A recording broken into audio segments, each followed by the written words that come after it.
افق نے ایک نظر پریشے کو دیکھا اور دوسری نگاہ احمد پر ڈالی جو چھپ کر ہنس رہا تھا۔ وہ پھر دوبارہ پریشے کو دیکھا۔ میرے کیوٹ دوست کو بہت اچھی انگریزی بھی آتی ہے۔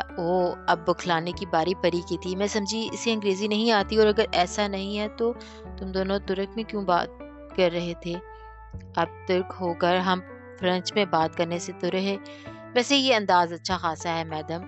کسی زمانے میں احمد اومد رائٹر بننے کے خواب دیکھا کرتا تھا، اور تم نسائے مہروکی بننے کے۔ احمد سے کھٹ سے جواب آیا، یہ صاحب کیا شاعر ہیں؟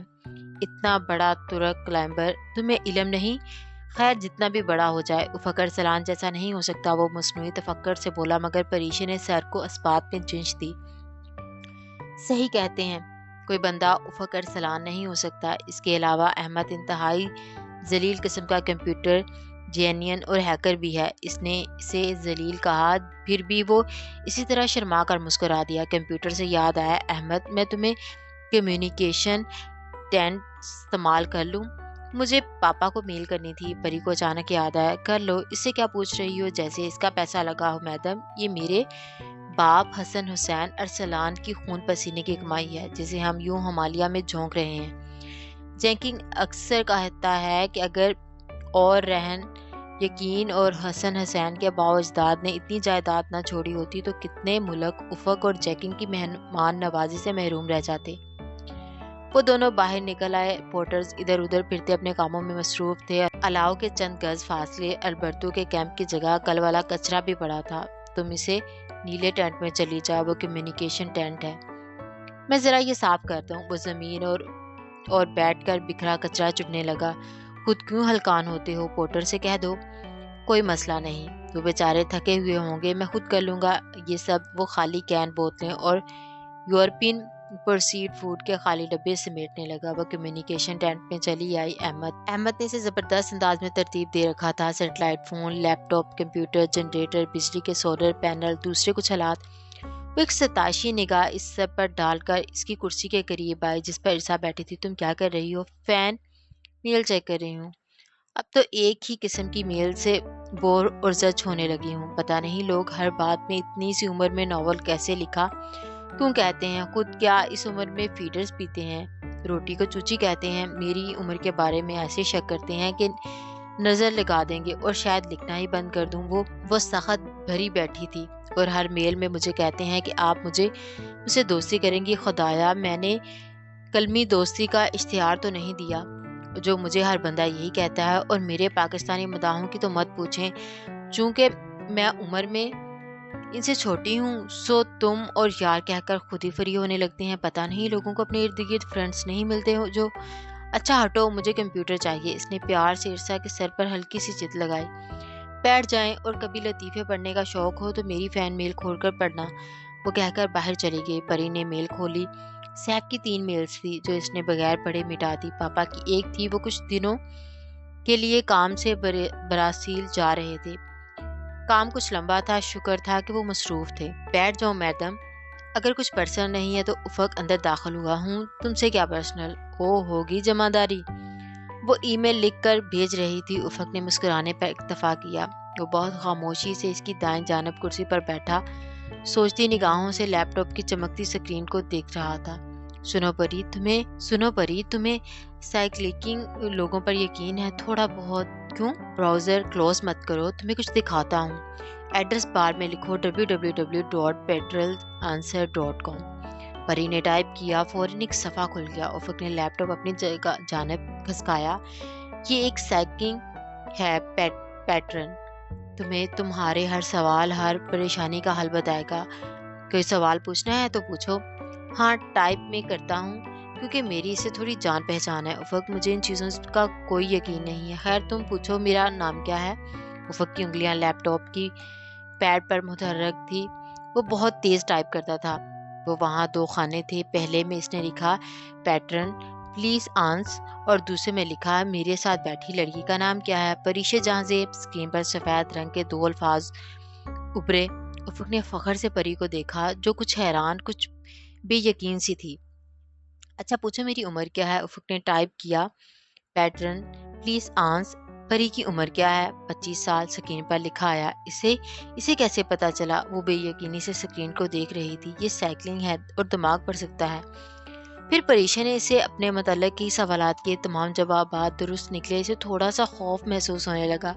پیٹرن واقعی کوئی عامل ہے؟ اچھا پوچھو کہ کیا میں کسی کو پسند کرتی ہوں؟ اس کا جواب مجھ سے پوچھ لو، تم رکا پوشی کو پسند کرتی ہو؟ وہ ہنستے ہوئے لیپ ٹاپ پر لکھنے لگا۔ پیٹرن پلیز آنسر، کیا پریشا کسی کو پسند کرتی ہے؟ تم بار بار پیٹرن پلیز آنسر کیوں لکھتے ہو؟ وہ بار بار کی تکرار سے جھنجھلائی۔ اس دنیا میں کام نکلوانے کے لیے محنت کرنا شرط ہے۔ پیٹرن کا جواب اسکرین پر جگمگایا۔ ہاں، اس کا نام کے پر ختم ہوتا ہے۔ اس کی ریڑھ کی ہڈی میں سنسنی دوڑی۔ اس نے گھبرا کر افق کو دیکھا۔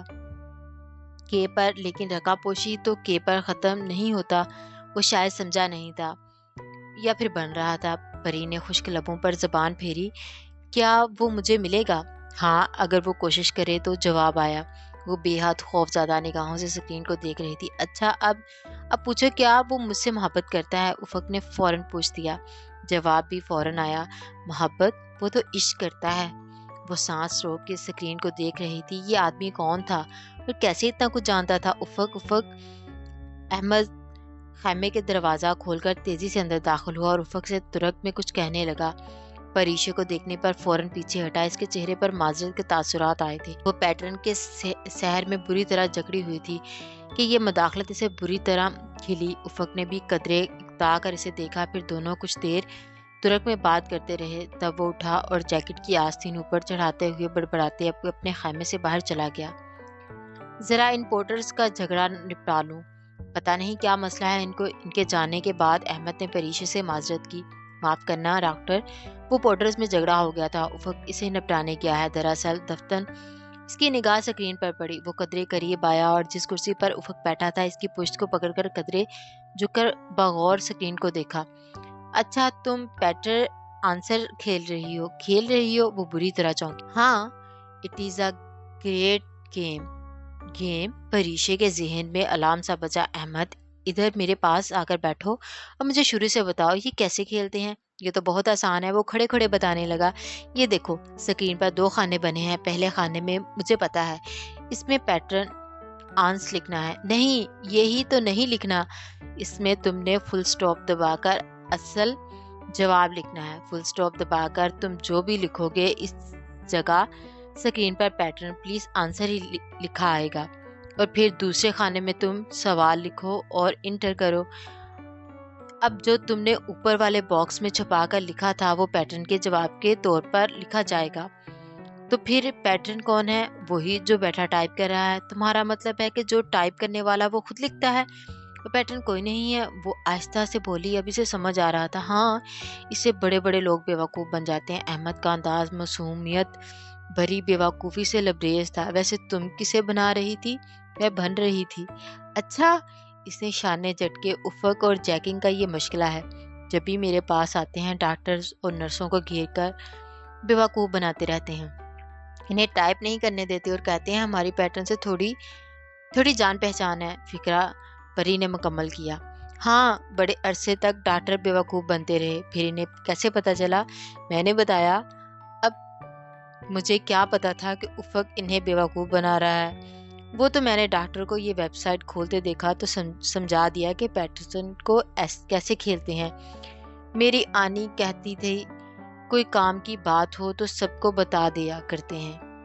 میں نے اس ڈاکٹر کو بتایا، اس نے باقی سب کو بتا دیا اور پھر وہ چھپ سا گیا۔ پھر افق اور جیکنگ نے سخت سردی میں مجھے پول میں پھینک دیا اور مارا بھی بہت۔ پریشا ہنس دی۔ چلو آج تمہارا بدلہ لیتے ہیں، تم بس افق کو مت بتانا کہ تم نے مجھے سب بتا دیا ہے۔ No problem. وہ شانے جھٹکتے ہوئے باہر چلا گیا۔ افق تھوڑی دیر بعد آیا۔ اس کی ٹوپی اور جیکٹ برف کے ذرات پڑے تھے۔ وہ جھاڑتے ہوئے کرسی سنبھال کر بیٹھ گیا۔ یہ پورٹرز بھی نا، خیر ہم کہاں تھے؟ اس نے اسکرین کو دیکھا۔ تو وہ تم سے عشق کرتا ہے۔ کون ہے وہ؟ بڑے لاپرواہ انداز میں بولا۔ ابھی پتہ چل جاتا ہے، تم اس سے اس کی ہائٹ اور آنکھوں کا رنگ پوچھو۔ اب وہ افق کے ہاتھوں کی حرکت کو دیکھ رہی تھی۔ 6'1" ہائٹ اور ہنی کلرڈ آئیز، پیٹرن کا جواب آیا۔ بس میں سمجھ گئی یہ کس کی بات کر رہا ہے۔ 6'1" ہائٹ، ہنی کلرڈ آئیز، کے پر نام ختم۔ بالکل ٹھیک، وہ خوشی سے بولی۔ اچھا، وہ ہولے سے مسکرایا۔ پھر کون ہے؟ سیف الملوک۔ اور کون؟ افق کے لبوں سے مسکراہٹ غائب ہوگی. اس نے قطرے الجھ کر سکین اور پھر پری کو دیکھا. نہیں سیف نہیں, یہ تو سیف ہی ہے. مجھے پتا ہے وہ مجھ سے محبت کرتا ہے, مگر اتنی زیادہ کرتا ہے یہ علم نہیں تھا. او گاڈ, کتنی لکی ہوں نا میں. افق نہیں نا, وہ جنجلایا. ضروری تو نہیں یہ سیف کی بات کر رہا ہو, کسی اور کا نام بھی تو کے پر ختم ہو سکتا ہے. اور کس کا نہیں ہوتا؟ ہوتا ہے. اس نے جنجلا کر بورڈ پر ہاتھ مارا. کس کا؟ میرا. اور یہ سب میں لکھ رہا تھا, سمجھی تم؟ وہ غصے سے بولا. اچھا, مجھے تو نہیں پتا تھا. پری نے تھوڑی تلے مٹھی جما کر معصومیت سے دیکھا. اگر مجھے پتا ہوتا کہ تم سیف کے نام سے اتنا جیلس ہوگے تو پہلے ہی اس کا نام لے دیتی. ویسے میں تمہیں اتنی اچھی لگتی ہوں کیا؟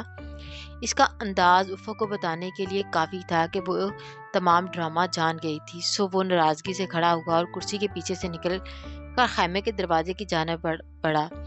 پھر پلٹ کر ایک خفکی بھری نگاہ اس پر ڈالی. ہاں لگتی ہوں نا. کچھ نروٹھے پن, کچھ محبت سے اس نے جیسے بہت ناراضگی سے اعتراف کیا. وہ ہنس دی. تم اس وقت اتنے کیوٹ لگ رہے ہو, مگر میں تعریف کر کے تمہارا دماغ نہیں خراب کرنا چاہتی. وہ اسی طرح برا سا منہ بنا کر جھٹکتے ہوئے جانے لگا. پھر رک کر پوچھا, تمہیں پیٹرن کے سیکرٹ کا پہلے سے پتا تھا؟ نہیں, یہ تو ابھی احمد نے. وہ بے اختیار اس نے زبان دانتوں تلے دبائی. وٹ, احمد نے بتایا؟ میں آج اسے زندہ نہیں چھوڑوں. اس گدھے نے پہلے بھی مجھے ڈاکٹر اور نرسوں سے پٹوایا تھا. کدھر گیا یہ؟